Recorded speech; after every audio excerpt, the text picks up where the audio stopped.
Halo, Assalamualaikum warahmatullahi wabarakatuh.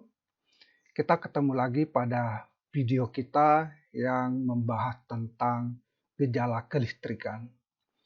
Pada video kita kali ini, kita akan membahas tentang plug listrik dan hukum Gauss. Topik ini adalah salah satu topik yang penting dalam materi tentang kelistrikan, terutama tentang hukum Gauss. Karena hukum Gauss adalah salah satu hukum yang menyusun teori elektromagnetnya yang terdiri dari 4 persamaan Maxwell. Salah satu dari keempat persamaan Maxwell itu adalah persamaan Gauss yang akan kita pelajari pada video kali ini. Materi kita untuk video ini terbagi atas dua. Yang pertama adalah materi tentang plug listrik. Kita akan mendiskusikan tentang apa yang dimaksudkan dengan plug listrik. Kemudian yang kedua kita akan berbicara tentang hukum Gauss yang merupakan inti dari video kita kali ini. Plug listrik kita bahas karena konsep ini digunakan dalam hukum Gauss. Apa sih yang dimaksudkan dengan plug listrik itu? Untuk memahami apa itu plug listrik, kita perhatikan slide yang ada ini. Misalkan saya punya sebuah luas area. Ini ada sebuah luasan yang kita pilih sembarang. Tidak harus berbentuk segi empat seperti ini, tetapi boleh bentuknya bebas. Luas area kita ini berada dalam sebuah daerah medan listrik yang kita gambarkan dengan tanda panah ini. Pada video sebelumnya kita sudah tahu bahwa daerah yang memiliki medan listrik, untuk memvisualisasikan medan listrik tersebut, keberadaan medan listrik tersebut, kita menggunakan garis-garis panah yang kita sebut dengan garis-garis medan. Seperti yang Anda lihat, di sini terdapat garis-garis medan listrik menunjukkan bahwa daerah ini merupakan sebuah daerah yang memiliki medan listrik. Dan pada daerah bermedan listrik ini, kita membayangkan sebuah area yang bentuknya seperti yang ada ini. Nah, kita bisa lihat di sini bahwa medan listrik itu menembus area yang kita tetapkan tadi. Jadi medan listrik ini menembus luasan yang kita pilih tadi. Ini ada sebuah garis putus-putus yang menunjukkan ini adalah garis yang tegak lurus terhadap area kita. Dengan bantuan garis putus-putus ini, kita bisa melihat bahwa medan listrik kita yang dinyatakan dengan E ini tidak tegak lurus terhadap luasan kita ini yang kita tinjau. Tetapi luasan kita ini atau medan listrik kita ini membentuk sudut theta terhadap luas kita ini. Nah, kalau saya ingin mengambil komponen dari medan listrik yang tegak lurus terhadap luasan ini, karena seperti yang kita lihat, medan listrik ini ternyata tidak tegak lurus terhadap luas A. Jika saya membutuhkan bagian dari medan listrik ini yang tegak lurus terhadap luasan A, maka itu bisa saya lakukan dengan cara memproyeksikan E ini ke daerah atau garis putus-putus ini. Sehingga saya akan memperoleh komponen dari medan listrik E ini yang tegak lurus terhadap permukaan. Nah, itu yang kita lakukan pada gambar bagian B ini.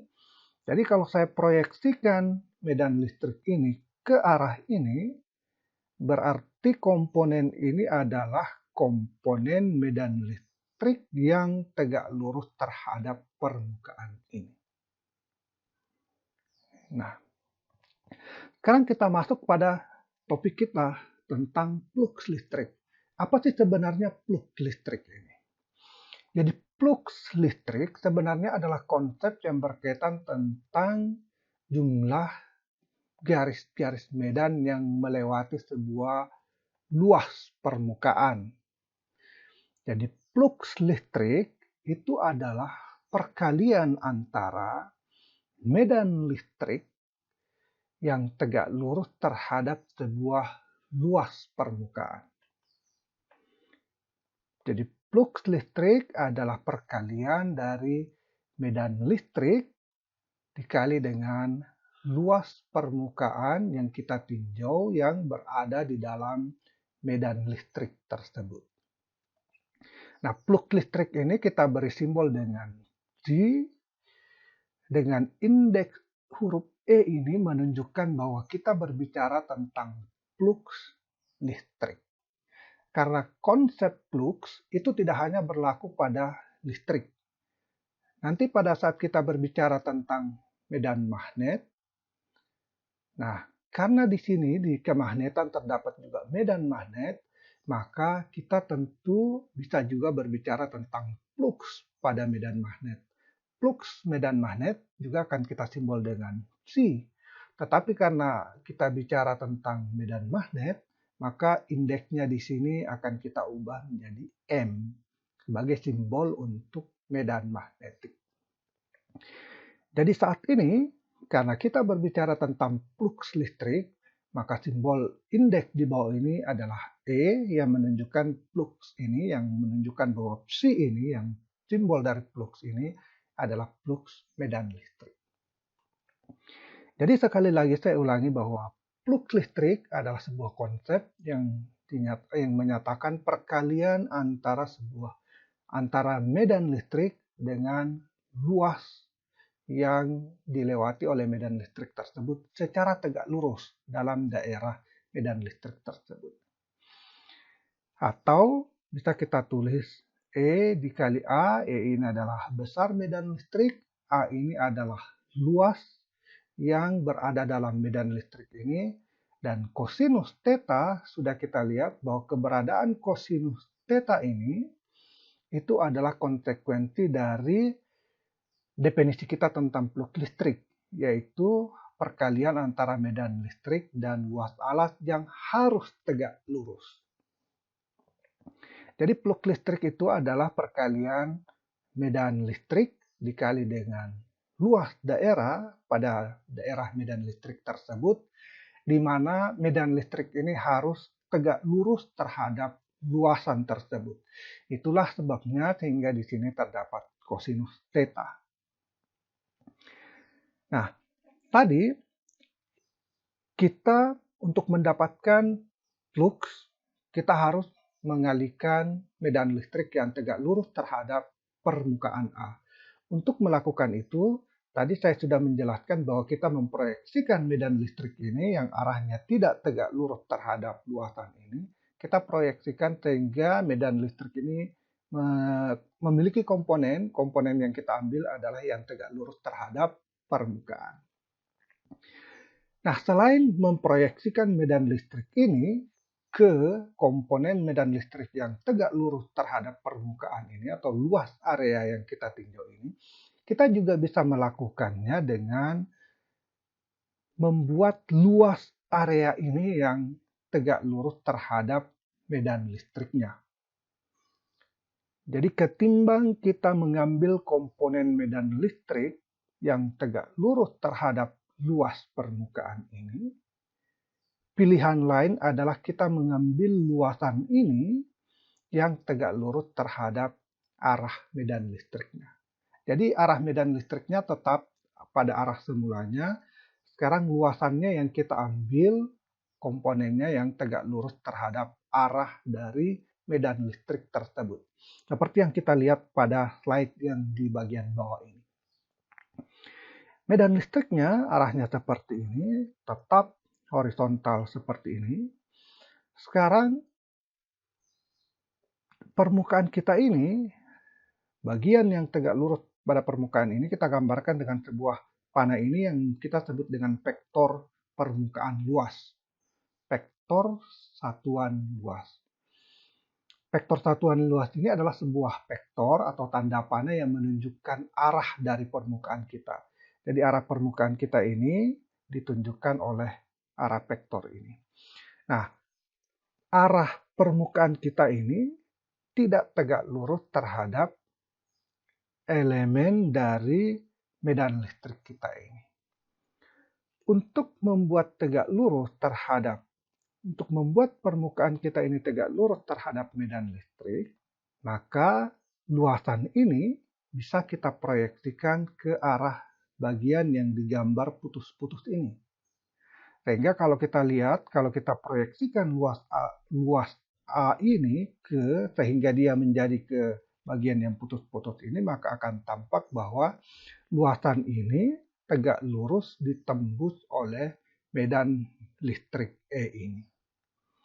Nah, kebetulan sudut yang dibentuk oleh luas A ini terhadap bagian ini yang tegak lurus terhadap garis medan listriknya adalah sudut θ juga yang sama besarnya dengan sudut θ ini. Pasti besar sudut θ ini sama dengan besarnya sudut θ yang di sini. Nah, oleh karena itu, kita bisa mengambil perkalian antara luas area yang tegak lurus terhadap medan listrik ini untuk menyatakan flux listrik.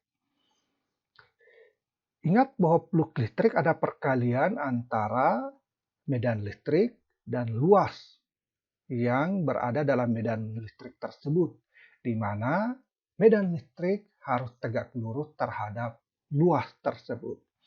Nah, luasan kita ini tidak tegak lurus terhadap medan listrik.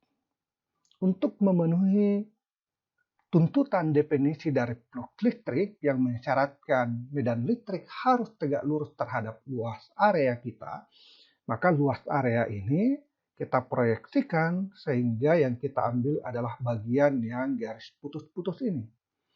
Untuk mendapatkan area yang dinyatakan oleh garis putus-putus ini, luas putus-putus itu berarti luas ini harus kita proyeksikan ke sini. Nah, proyeksi luas ini ke bagian ini, ke daerah ini yang tegak lurus arah medan listrik itu tidak lain adalah A kosinus θ. Sehingga kita akan memperoleh persamaan yang sama dengan ini.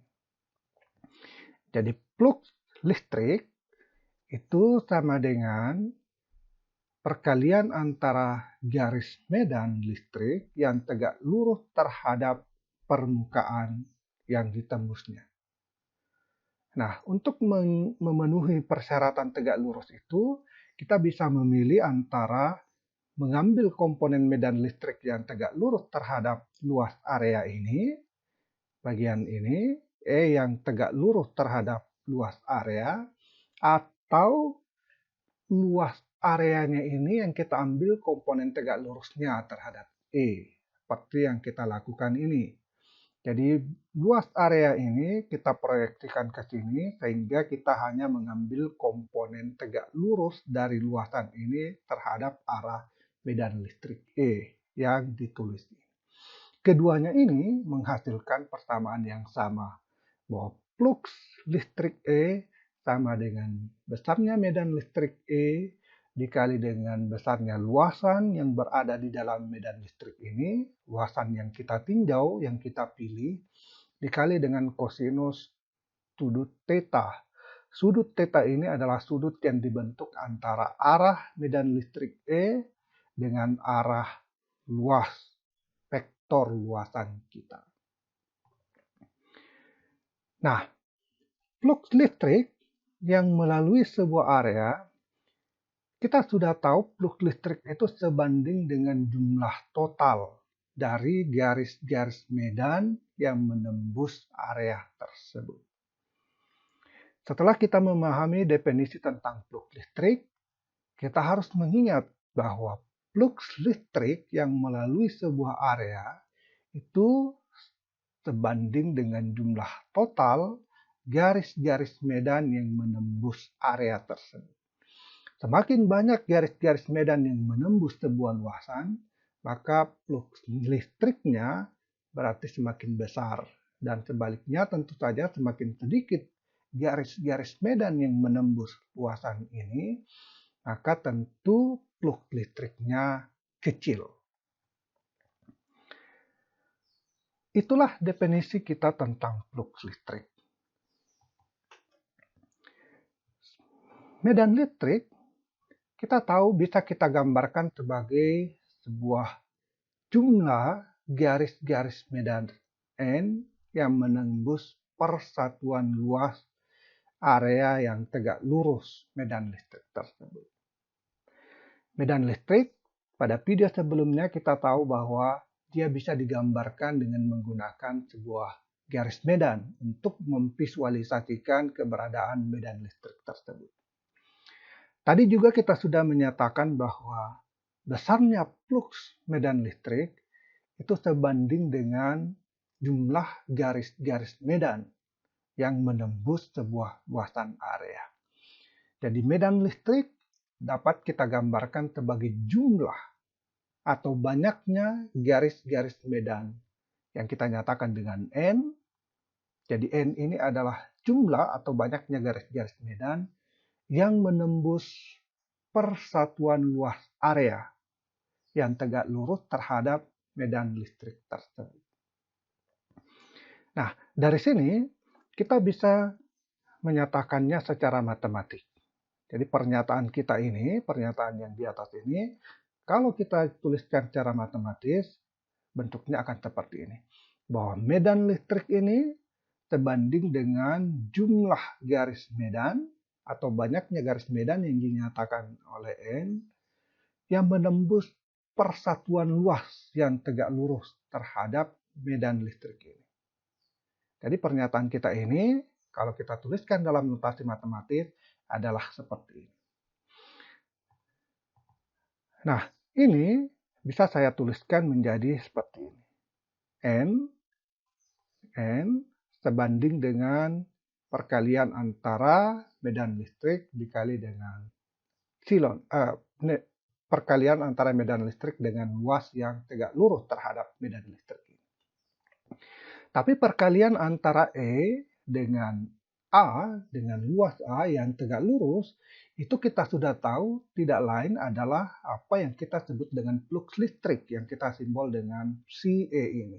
Sehingga ini kita tuliskan menjadi N sebanding dengan E kali A yang tegak lurus terhadap E ini. Karena ini sama dengan flux listrik, maka kita tuliskan E kali A ini sama dengan flux listrik.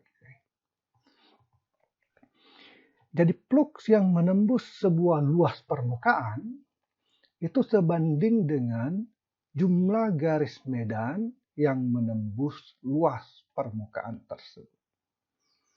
Nah, karena kita sudah menyatakan bahwa flux ini bisa kita gambarkan dengan jumlah garis medan dan flux ini sebanding dengan jumlah garis medan yang menembus luas permukaan tersebut.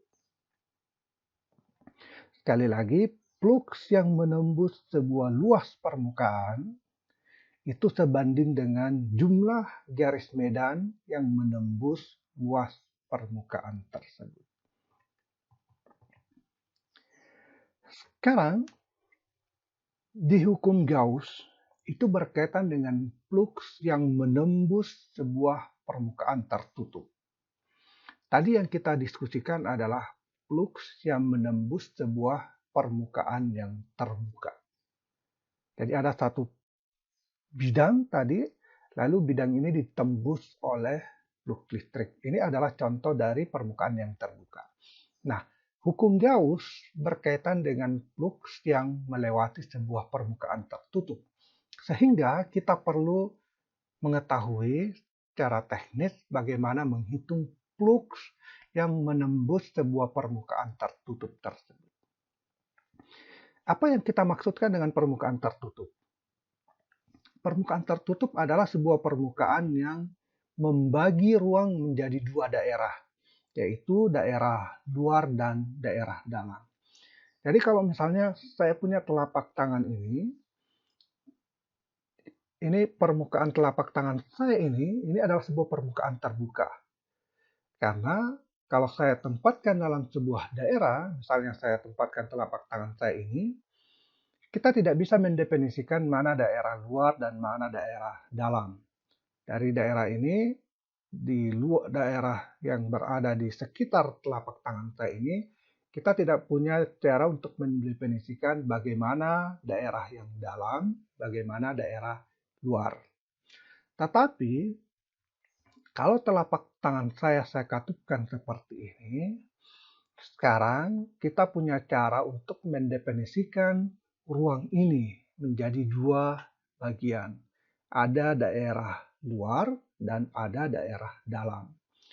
Kita definisikan yang berada di sekitaran sini adalah daerah luar. Sedangkan yang berada di dalam kepalan tangan saya ini, yang tertutup, itu adalah daerah tertutup.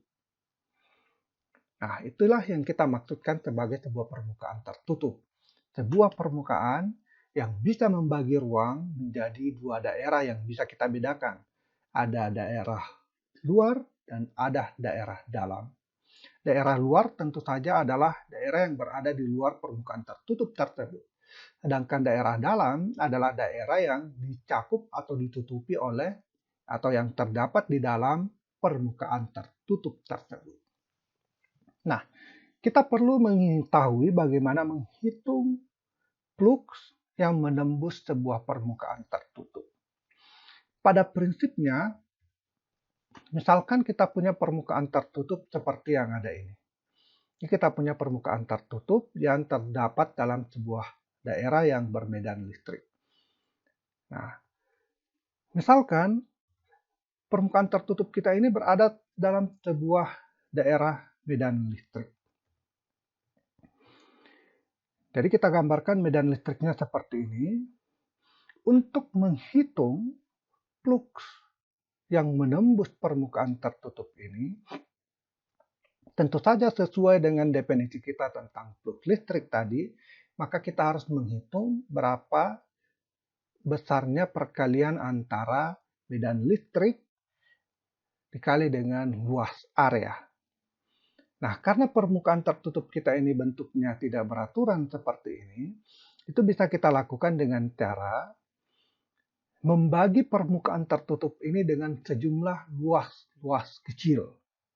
Jadi kita bagi permukaan tertutup ini dengan sejumlah luasan yang ukurannya cukup kecil. Dua di antara luasan itu kita tunjukkan di sini. Jadi seharusnya luasan ini tersebar sehingga menutupi permukaan tertutup kita ini. Tapi saya tidak mungkin melakukan itu, menggambarkan satu persatu luasan-luasan ini. Itu akan membutuhkan waktu yang sangat besar. Jadi kita ambil dua dari permukaan itu yang kita buat, dua luasan dari permukaan ini yang kita buat sebagai wakil untuk menggambarkan kita apa yang kita lakukan.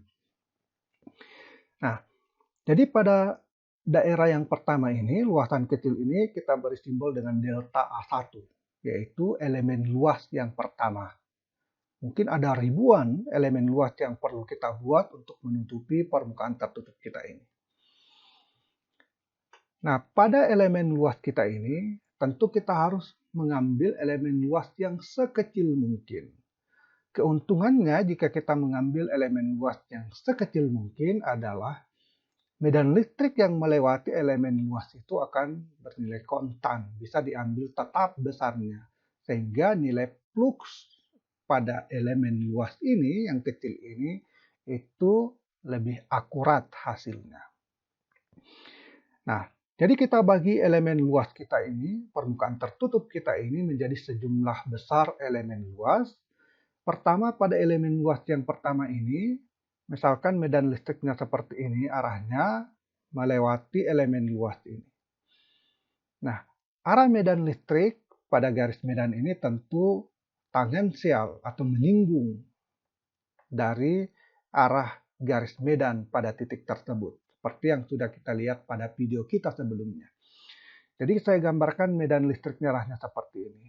Lalu kita hitung berapa flux yang melewati luasan kecil ini. Tadi kita sudah mengerti apa yang dimaksudkan dengan flux, yaitu perkalian antara medan listrik yang menembus sebuah luasan yang tegak lurus terhadap luasan tersebut. Demikian juga untuk luasan berikutnya, yang saya beri kode delta A2. Kita hitung berapa flux yang melewati berapa flux yang melewati luasan yang kedua ini. Dan seterusnya untuk seluruh luasan-luasan yang kita buat ini yang mencakup semua permukaan tertutup tersebut. Nah, itu kita lakukan setelah kita melakukan langkah tersebut, maka untuk menghitung berapa flux yang menembus permukaan tertutup ini, kita tinggal menjumlahkan flux yang dihasilkan oleh setiap elemen luas ini. Flux yang melewati setiap elemen luas yang kita buat tadi. Kita sudah mengetahui istilah untuk yang seperti ini kita sebut dengan superposisi. Jadi untuk menghitung flux total di daerah ini, kita lakukan superposisi terhadap flux yang melalui elemen luas kecil-kecil yang sudah kita hitung sebelumnya. Jadi kita punya persamaan seperti ini. Ini adalah flux yang melewati elemen luas yang bagian ini. Kemudian kita jumlahkan dengan flux yang melewati elemen luas ini. Lalu kita jumlahkan dengan flux yang melewati elemen luas yang lainnya.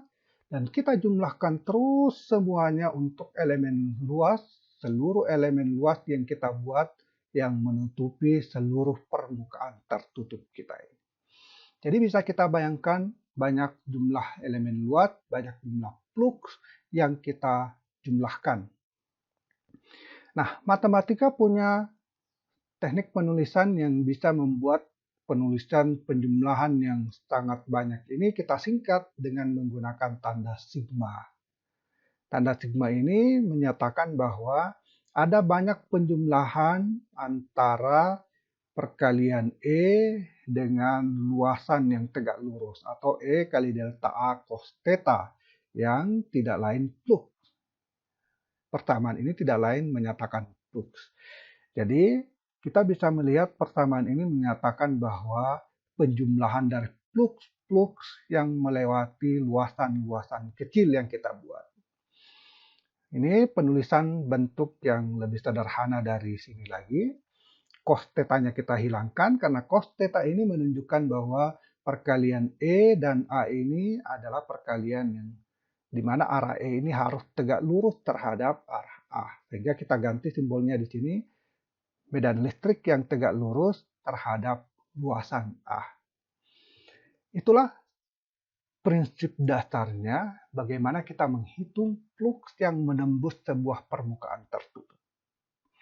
Jadi dari definisi kita tentang flux, dengan menggunakan definisi flux itu kita bisa menentukan pada prinsipnya kita bisa menghitung flux yang menembus sebuah permukaan tertutup.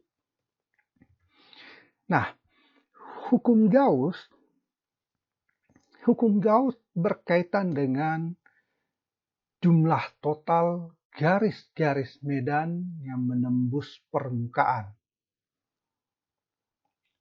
Hukum Gauss mengatakan bahwa jumlah total garis-garis medan yang menembus permukaan itu sebanding dengan muatan yang dilingkupi oleh permukaan tersebut.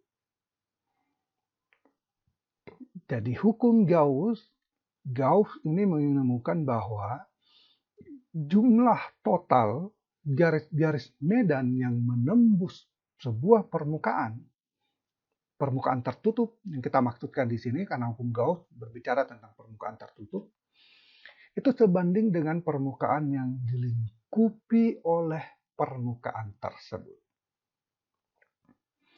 Jadi sekali lagi hukum Gauss menyatakan bahwa jumlah total dari garis-garis medan yang menembus permukaan sebanding dengan jumlah muatan, sebanding dengan bukan jumlah muatan tapi sebanding dengan besar muatan yang melingkupi atau sebanding dengan muatan yang dilingkupi oleh permukaan tersebut atau sebanding dengan muatan yang terdapat di dalam permukaan tertutup tersebut.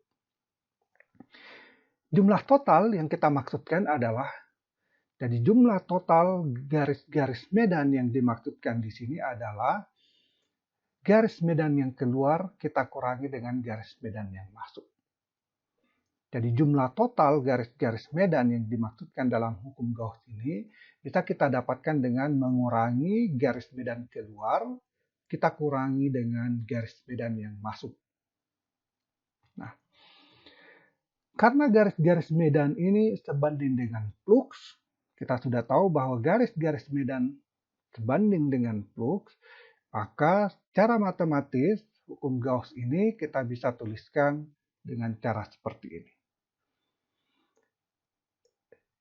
Ini adalah jumlah flux yang melewati permukaan tertutup.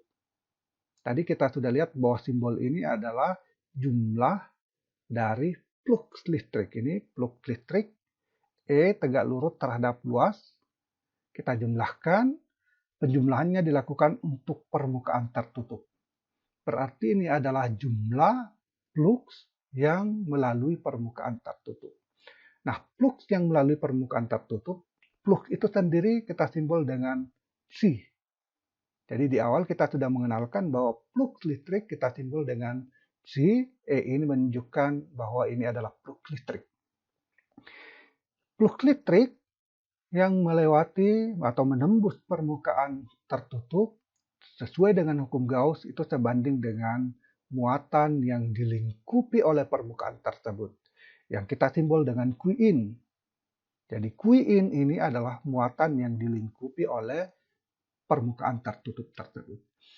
Jadi ini adalah notasi matematik dari pernyataan kita yang di atas ini.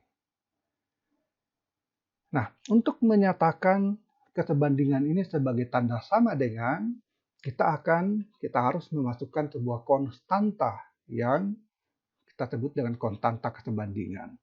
Sesuai dengan hukum Coulomb, maka konstanta kesebandingan di sini adalah epsilon. Sehingga kita bisa menuliskan hukum Gauss menjadi bentuknya seperti ini. E tegak lurus terhadap luasan dijumlahkan untuk seluruh permukaan tertutup. Berarti ini tidak lain adalah flux yang menembus permukaan tertutup. Sama dengan Qin, Q yang dicakup atau dilingkupi oleh permukaan tertutup tersebut dibagi dengan epsilon 0. Inilah persamaan hukum Gauss secara matematis dari ini. Jadi hukum Gauss menyatakan bahwa jumlah total garis-garis medan yang menembus sebuah permukaan tertutup sebanding dengan muatan yang dilingkupi oleh permukaan tersebut. Yang kita maksudkan dengan jumlah total garis-garis medan adalah besarnya atau banyaknya garis medan yang keluar dikurangi dengan banyaknya garis medan yang masuk. Secara matematis, pernyataan hukum Gauss kita ini kita tuliskan dalam bentuk seperti ini. Jadi hukum Gauss dalam notasi matematis ini kita bisa bayangkan dalam pikiran kita begitu melihat bentuk persamaan ini menyatakan bahwa flux listrik yang keluar atau menembus sebuah permukaan tertutup itu sama dengan besarnya muatan listrik yang dilingkupi atau yang dicakup dalam muatan tertutup tersebut dibagi dengan epsilon 0. Dalam matematika, kalau luasan ini kita buat sekecil mungkin, sangat kecil, maka tanda sigma ini akan berubah menjadi D, dan tanda sigma ini kita ubah menjadi tanda integral. Sehingga kita akan memperoleh, biasanya kita akan menuliskan persamaan hukum Gauss dalam bentuk seperti ini. Integral permukaan tertutup. Bulatan ini menunjukkan bahwa integral dilakukan terhadap sebuah luasan yang tertutup. E.dA. dA ini, tanda titik ini menunjukkan bahwa E ini pasti tegak lurus terhadap A. Dan itu yang harus dilakukan karena ini adalah persyaratan dari hukum Gauss itu. Sama dengan Qin dibagi dengan epsilon 0. Itulah tentang hukum Gauss. Jadi untuk mengetahui tentang hukum Gauss, kita pertama-tama harus memahami konsep flux listrik. Untuk mengingatkan, kita rangkumkan poin penting kita untuk materi ini. Yang pertama adalah tentang flux listrik. Flux listrik dinyatakan dalam bentuk persamaan C E sama dengan E dikali A.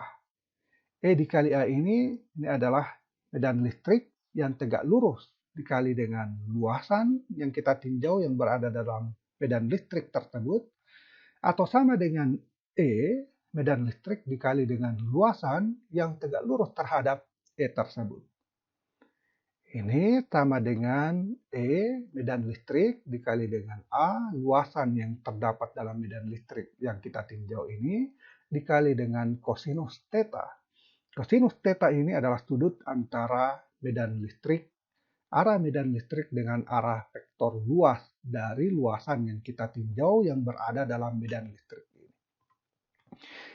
Pada dasarnya, flux listrik adalah perkalian medan listrik dikali dengan luasan yang kita tinjau yang berada di dalam medan listrik tersebut, dengan catatan perkalian yang kita lakukan adalah perkalian yang saling tegak lurus. E-nya yang tegak lurus ke permukaan atau permukaannya yang tegak lurus terhadap E, sama saja.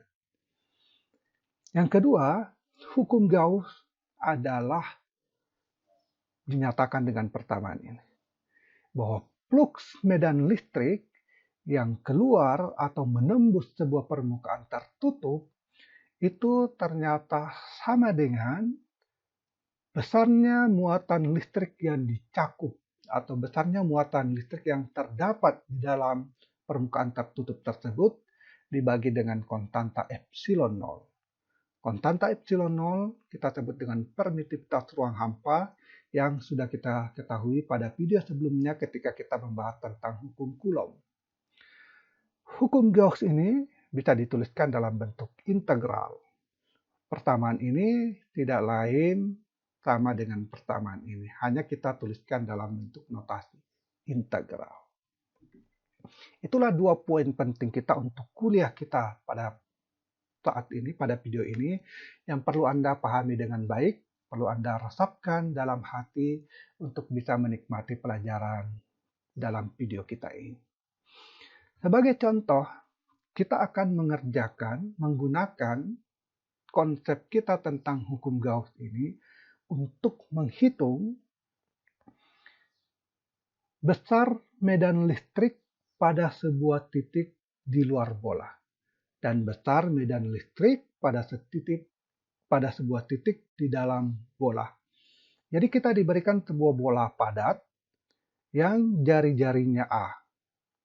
Bola padat kita ini memiliki rapat muatan memiliki rapat muatan volum yang dinyatakan dengan Rho dan mengandung muatan total positif Q. Jadi kita memiliki sebuah bola padat yang jari-jarinya adalah A, memiliki rapat muatan volum Rho. Jadi rapat muatan volum adalah banyaknya muatan persatuan volum yang diberi simbol Rho dan mengandung muatan total positif Q. Jadi pada bola kita ini terdapat muatan total sebesar Q yang tersebar di dalam bola kita ini. Kita ingin menghitung berapa besar medan listrik di sebuah titik di luar bola. Dimanapun titik, yang penting dia berada di luar bola ini, kita ingin menghitung berapa medan listriknya. Dan kita juga ingin menghitung berapa besar medan listrik pada sebuah titik di dalam bola. Jadi kita akan menentukan sebuah titik di dalam bola ini, lalu kita ingin menghitung berapa besarnya medan listrik pada titik tersebut. Kita akan menghitung itu dengan menggunakan hukum Gauss yang baru saja kita pelajari. Bagaimana menyelesaikannya? Kita bisa lihat pada video berikut ini. Kita punya sebuah bola yang memiliki jari-jari A. Bola kita ini mengandung muatan positif Q. Jadi kita punya bola yang jari-jarinya A dan memiliki muatan total di dalam keseluruhan bola ini itu sebesar Q yang jenisnya positif.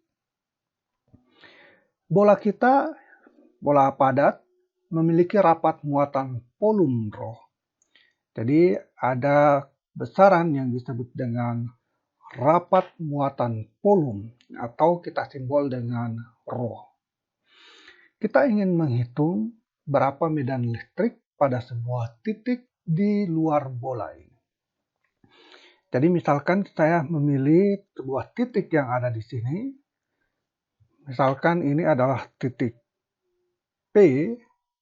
Kita ingin menghitung berapa besarnya kuat medan listrik di titik P ini yang jaraknya dari titik A, ini misalnya sejauh R.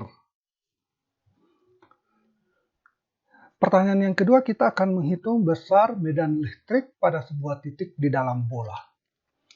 Jadi kita akan menghitung berapa besarnya medan listrik pada sebuah titik di dalam bola.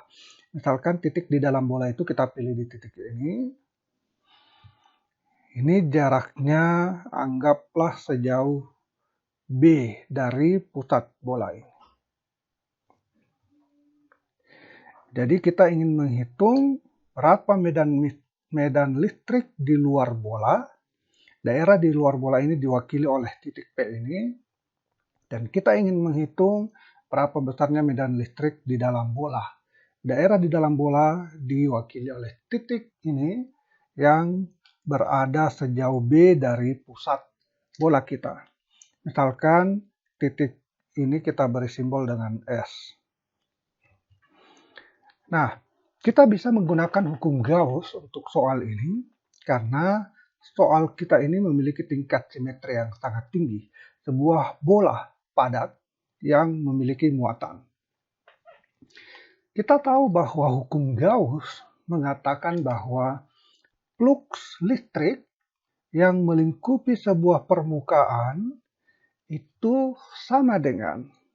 Jadi dalam hukum Gauss kita tahu bahwa flux listrik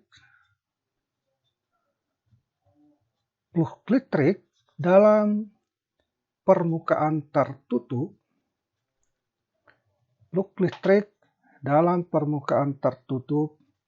ini sama dengan atau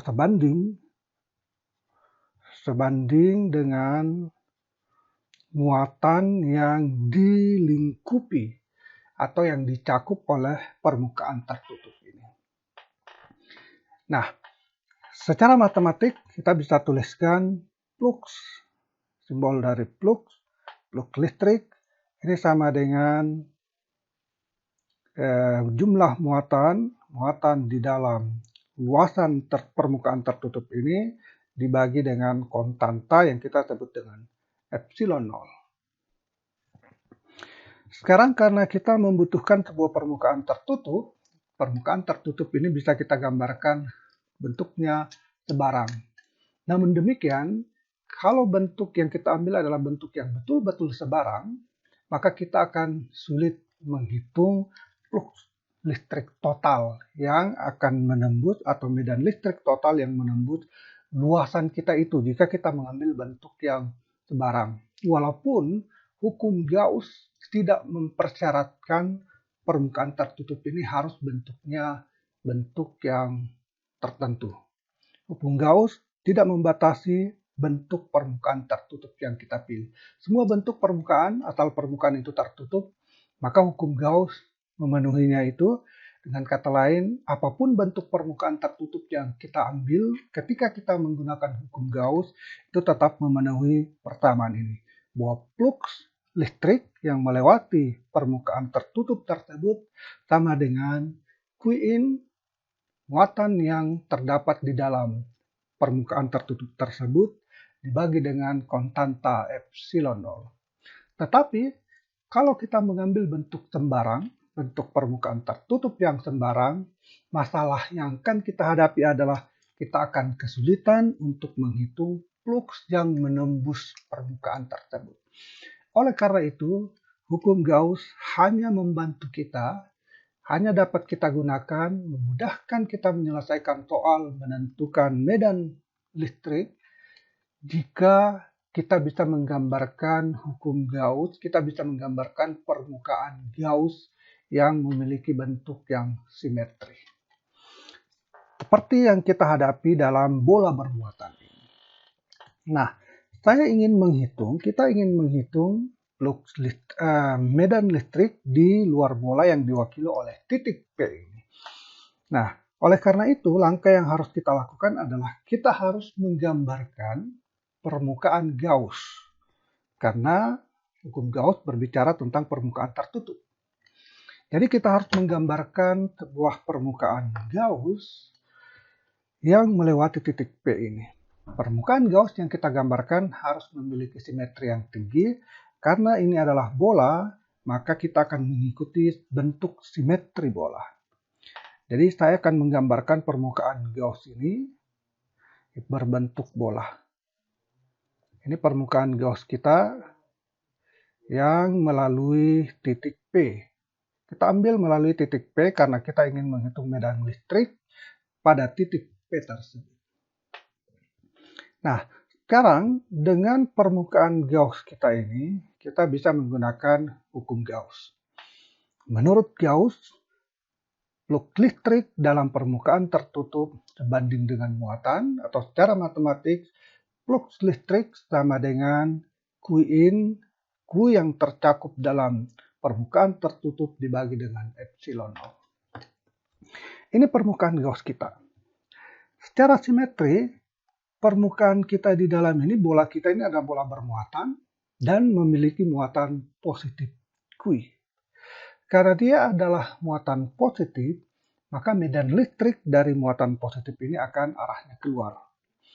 Nah, arah medan listrik dari benda yang berbentuk bola ini akan mengarah simetris radial keluar. Jadi medan listrik yang keluar dari permukaan benda bola bermuatan kita ini arahnya radial keluar. Nah, dari arah simetri, dari arah medan listrik yang berasal dari bola bermuatan kita ini yang radial keluar, maka kita bisa melihat bahwa pada permukaan Gauss kita ini, medan listrik ini selalu tegak lurus terhadap permukaan Gauss yang kita ambil ini. Dan itulah yang kita persyaratkan, itulah yang kita maksudkan dengan flux listrik, yaitu medan listrik yang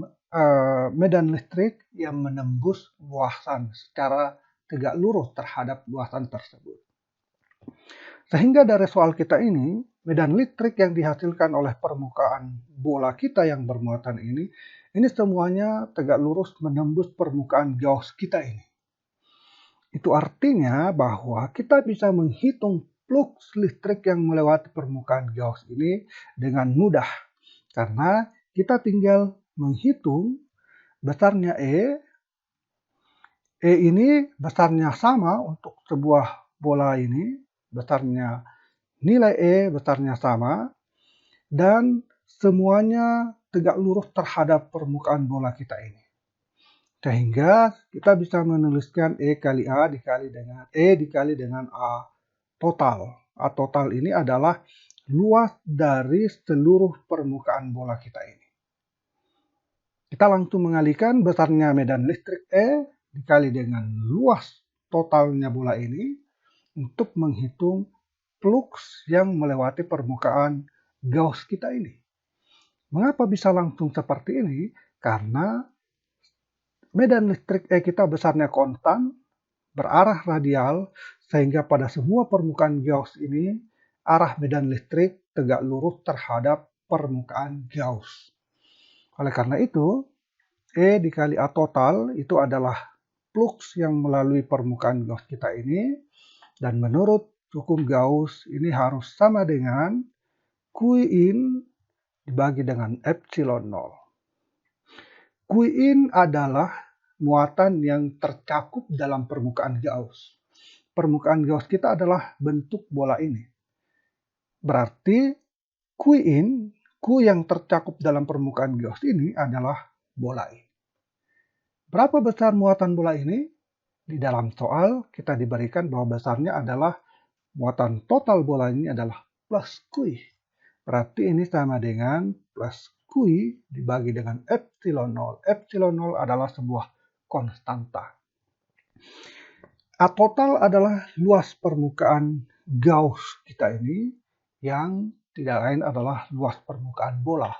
Luas permukaan bola dinyatakan dengan persamaan 4pi R pangkat 2. Ini luas permukaan bola yang tidak lain adalah A total, kita kali dengan E, sama dengan plus Q dibagi dengan epsilon 0. Sehingga kita bisa menghitung berapa medan listrik E di titik di sekitar ini. Termasuk pada titik P ini yang ingin kita tentukan. Jadi E sama dengan Q dibagi dengan 4pi epsilon 0 dikali dengan R kuadrat. Inilah besar medan listrik di luar dari bola kita ini, yaitu di titik P yang diwakili oleh titik P ini yang jaraknya R dari pusat bola kita ini. Sehingga kelihatan bahwa seolah-olah medan listrik di titik P ini berasal dari sebuah muatan titik. Dan kita sudah mengetahui bahwa buah muatan titik menghasilkan medan listrik. Pada video sebelumnya kita tahu bahwa medan listrik yang dihasilkan oleh sebuah muatan titik itu sama dengan E kali K kali Q per R kuadrat. Di mana R adalah jarak titik yang kita tinjau berapa besar medan listriknya. Dan K ini sama dengan 1/4 pi epsilon 0 Q per R kuadrat. Hasil yang sama kita peroleh dengan menggunakan hukum Gauss. Nah, kita sudah menyelesaikan medan listrik di luar bola bermuatan. Besarnya adalah E sama dengan Q per 4pi epsilon 0 kali R kuadrat. Sekarang pertanyaan yang kedua adalah berapa besarnya medan listrik pada daerah di dalam bola kita ini yang diwakili oleh titik S ini yang jaraknya dari pusat bola adalah B. Sekarang kita akan menghitung jika bola kita titik yang kita tinjau berada di dalam bola.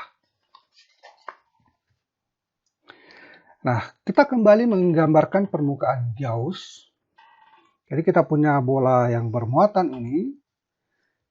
Kemudian kita akan meninjau sebuah titik di dalam bola ini yang akan kita gunakan untuk menghitung menjadi wakil untuk menentukan berapa medan listrik pada daerah di dalam bola. Misalnya ini adalah titik S.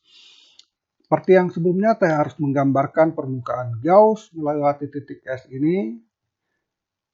Yang tentu saja kita harus mengambil bentuk bola sesuai dengan simetri dari benda bermuatan kita, yaitu sebuah bola padat yang memiliki muatan total plus Q dengan rapat muatan ρ. Ini jaraknya adalah B.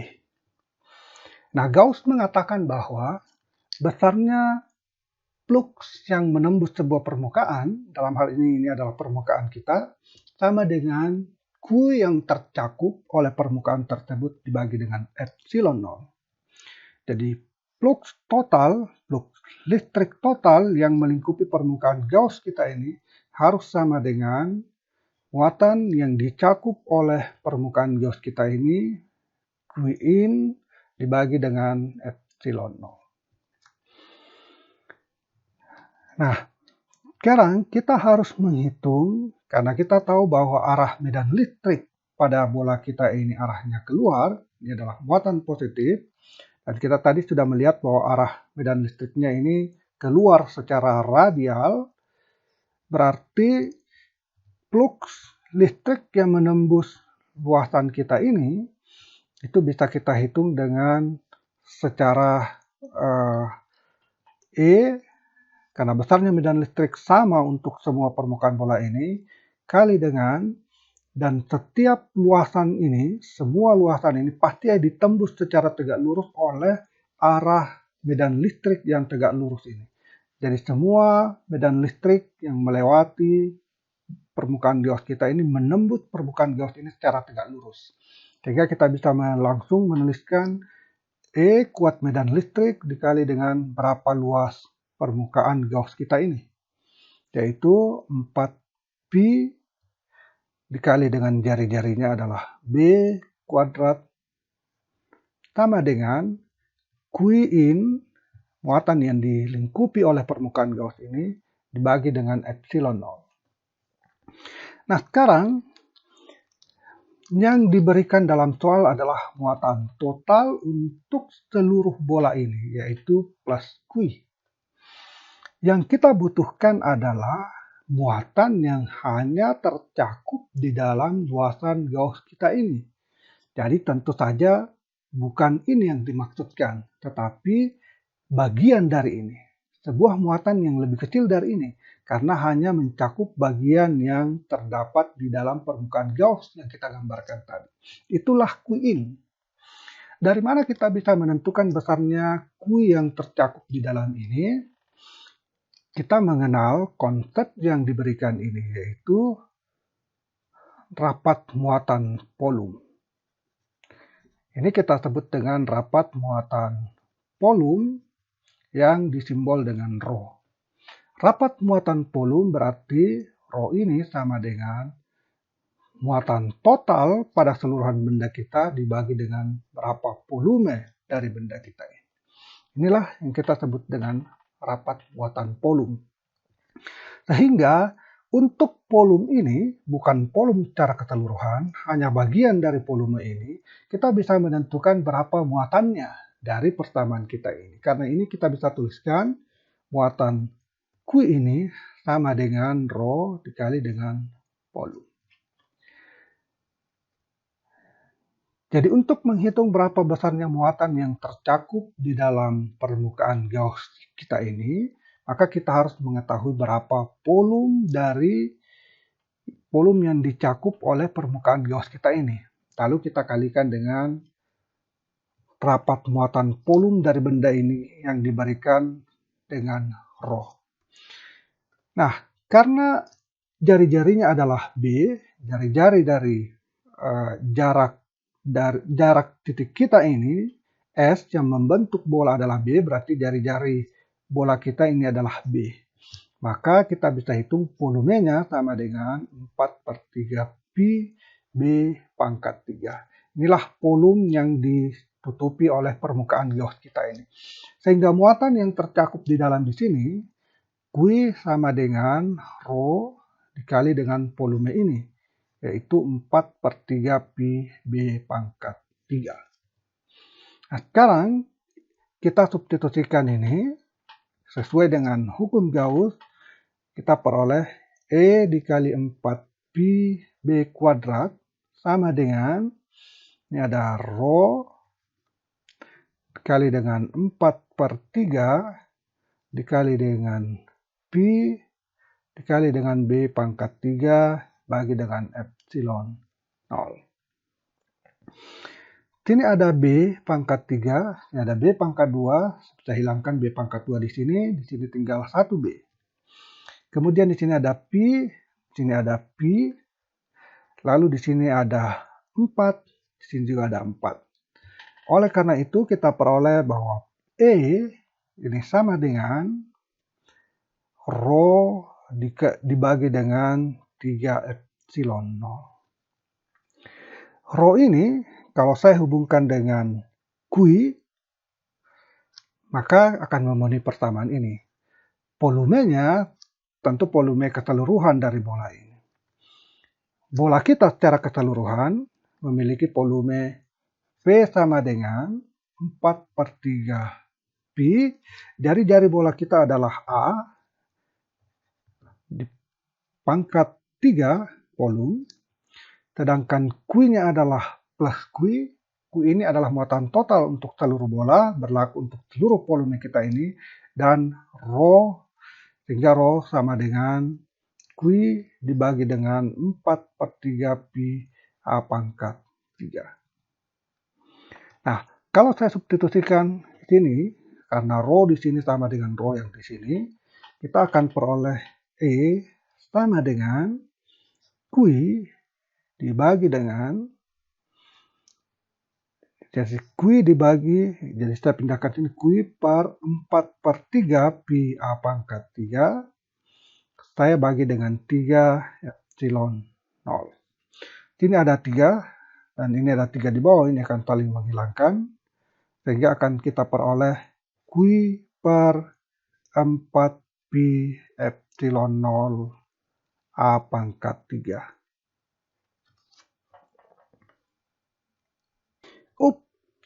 Ada yang ketinggalan yang saya tidak tuliskan di sini.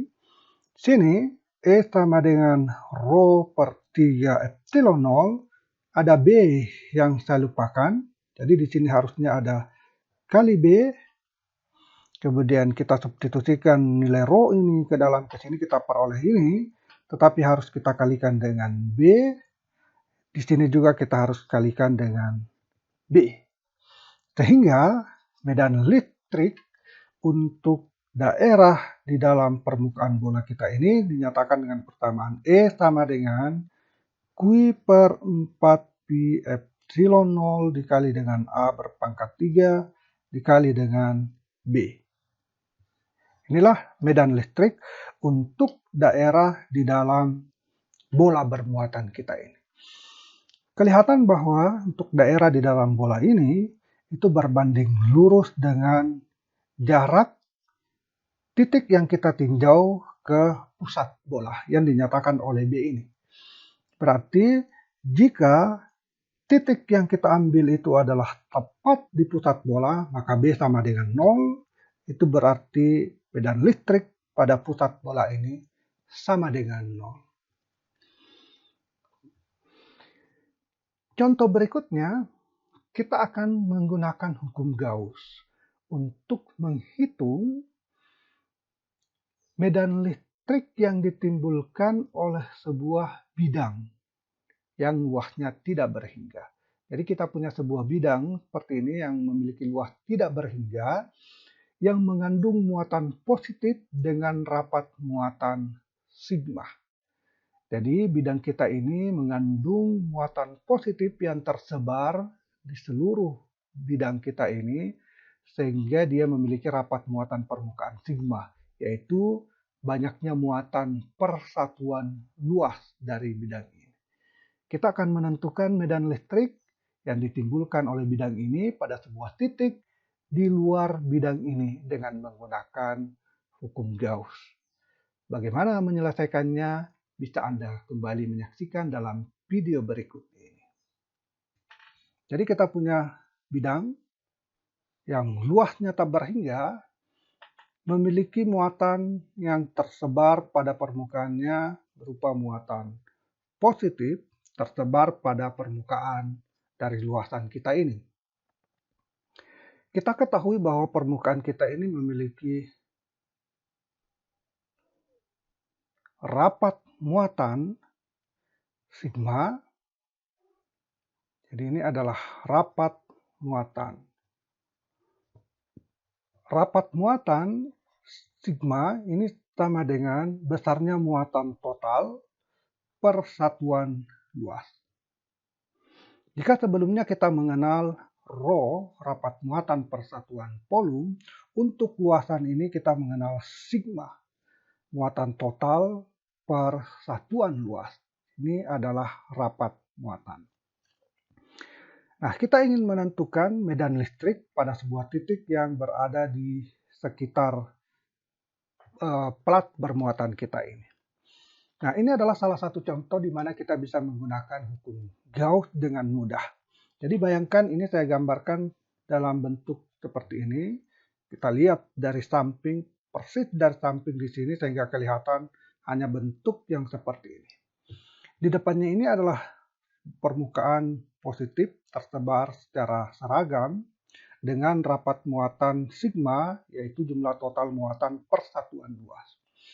Karena plat kita ini tipis, berarti seolah-olah di sini juga terdapat muatan positif yang menghasilkan medan secara keseluruhan terhadap daerah kita ini. Karena di sini positif, maka arah medan listriknya bisa kita gambarkan keluar dari arah positif itu, arahnya seperti ini. Ini arah medan listrik pada plat kita. Untuk di sebelah sini arahnya seperti ini. Nah, sekarang kita ingin menentukan berapa medan listrik pada sebuah titik di dekat plat ini. Misalkan saya mengambil titik yang ada di sini, kita beri dia tanda sebagai titik P, berapa medan listrik di titik ini. Untuk menghitung berapa medan listrik pada titik P ini dengan menggunakan hukum Gauss, tentu kita harus menggambarkan permukaan Gauss. Dan permukaan Gauss yang bisa kita gunakan untuk menghitung medan listrik, kita bisa menggunakan bentuk silinder. Jadi, kalau saya pandang plat ini dalam arah sedikit miring sehingga kelihatannya seperti ini, maka pada titik P yang ada di sini, untuk menghitung berapa besarnya medan listrik, maka saya akan menggambarkan hukum Gauss pada titik P itu yang berbentuk silinder. Jadi ada permukaan silinder tersebut persis pada titik P ini. Jadi titik P ini terletak di atas permukaan silinder. Kemudian ini silindernya memiliki jarak tertentu dari plat kita ini.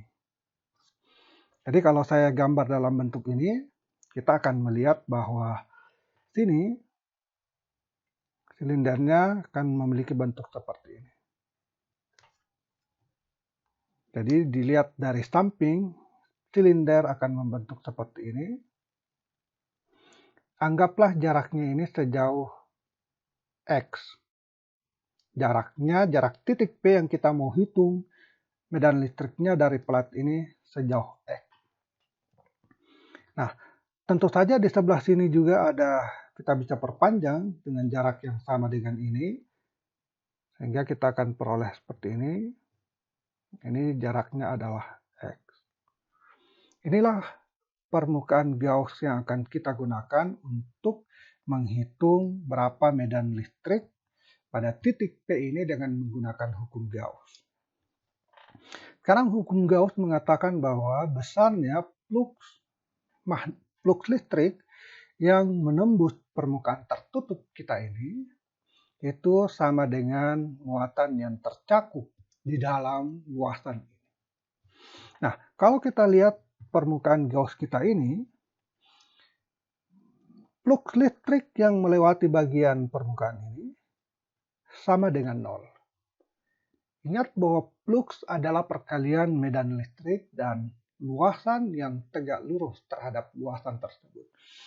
Arah medan listrik arahnya seperti ini, horizontal, sedangkan luasan kita ini arahnya seperti ini.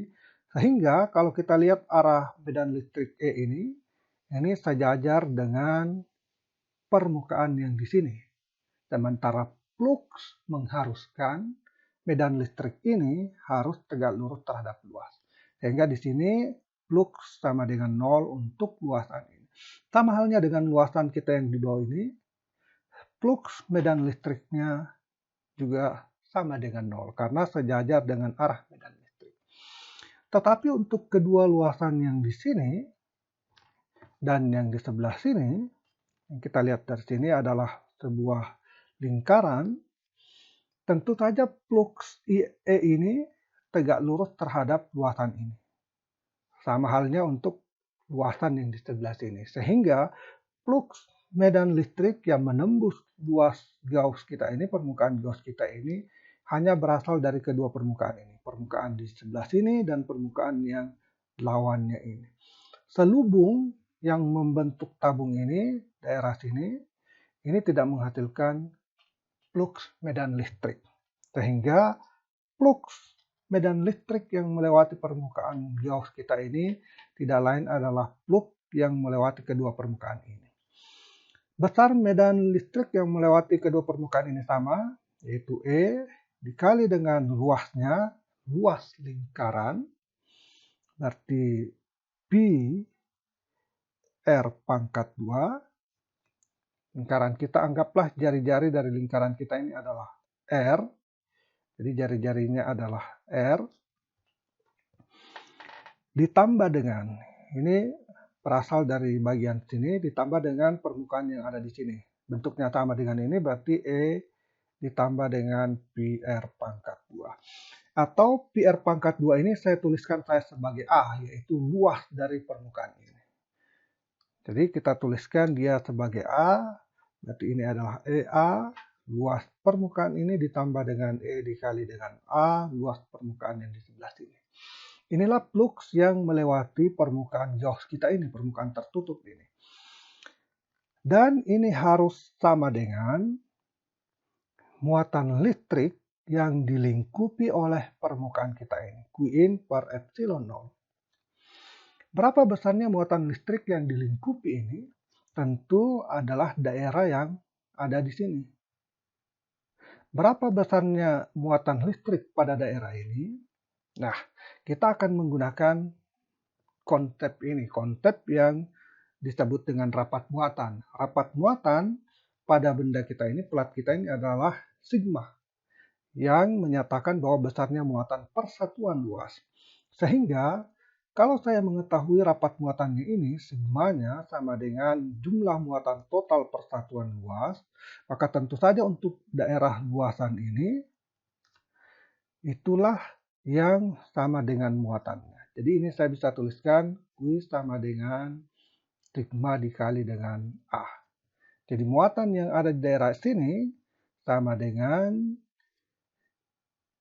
rapat muatan dari plat kita ini dikali dengan luasan yang tercakup di daerah tersebut, yaitu luas dari permukaan silinder kita ini. Q sama dengan sigma dikali A. Sehingga kita bisa tuliskan di sini menjadi sigma dikali A dibagi dengan epsilon 0. Ini kita jumlahkan menjadi 2EA sama dengan sigma dikali A dibagi dengan epsilon 0. Sini ada A, luas permukaan silinder kita ini. Di sini juga adalah A yang juga menyatakan luas silinder ini. Sehingga ini bisa hilang. Dan kita bisa memperoleh bahwa medan listrik pada sebuah titik ini, titik P yang jaraknya X dari plat ini, itu sama dengan sigma dibagi dengan 2 epsilon 0. Inilah besar medan listrik pada sebuah titik yang berada di depan plat bermuatan kita ini. Menarik kita perhatikan bahwa besarnya medan listrik pada titik di depan plat kita ini ternyata tidak bergantung pada jarak X ini. Dari persamaan kita ini tidak menyatakan ada jarak.